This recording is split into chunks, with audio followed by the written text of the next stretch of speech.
Sir ఏంటి ఆంధ్రప్రదేశ్లో ఈ లడ్డు వ్యవహారం రచ్చరచ్చగా అవుతుంది, లడ్డు కల్తీ అయిందని చెప్పేసి కూడా నివేదికలన్నీ స్పష్టం చేస్తున్నప్పటికీ జగన్మోహన్ రెడ్డి క్లీన్ చిట్ ఇచ్చారు అంటే చెప్పి ఆయన హడావిడి చేస్తున్నారు. ఒకవైపున కూటమి పార్టీలు అలాగే హిందూ సంఘాలన్నీ కూడా వైసీపీ పార్టీని జగన్మోహన్ రెడ్డిని కడిగి పారేస్తున్నాయి. ఇంతకీ లడ్డు కల్తీ వ్యవహారంలో ఏం జరిగింది అనుకుంటున్నారు? హిందూ సమాజం ప్రస్తుతం ఏం కోరుకుంటుంది సార్? లలిత్ గారు, ఎంతో పవిత్రమైనటువంటి తిరుమల తిరుపతి దేవస్థానం యొక్క లడ్డు ప్రసాదం కల్తీ అయిందన్నది 100% వాస్తవం. వైసీపీ నాయకులు జగన్మోహన్ రెడ్డితో సహా అందరూ కూడా ఏం మాట్లాడినా, ఏ విధంగా ఎదురుదాడి చేసినా వాస్తవం మాత్రం ఒకటే, లడ్డు కల్తీ జరిగింది.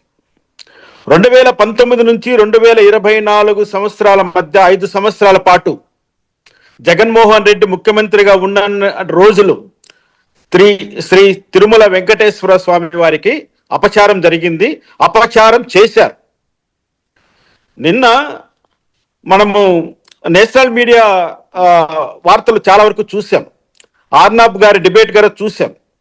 ఎంతగా అంటే వైసీపీ వాళ్ళు ఎంతగా బరి తెగిస్తున్నారంటే, జరిగిన వాస్తవాన్ని కప్పిపుచ్చుకోవడానికి, చేసిన తప్పును సమర్థించుకోవడానికి వాళ్ళు మాట్లాడుతున్న మాట తీరు ఈరోజు సభ్య సమాజం చేదరించుకుంటుంది, అసహించుకుంటుంది.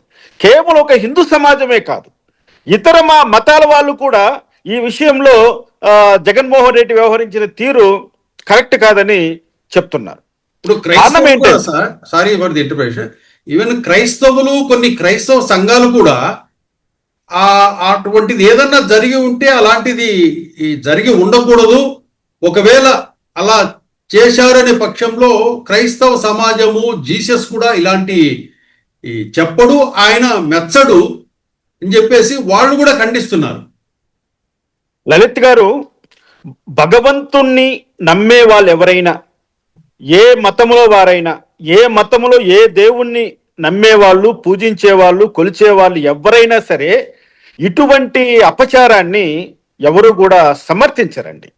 అది క్రిస్టియన్సా, ముస్లింసా, జ్యూసా, లేకపోతే ఇంకో మతం వారా అనేది కాదు. ఇక్కడ హిందువుల మనోభావాలను దెబ్బతీసే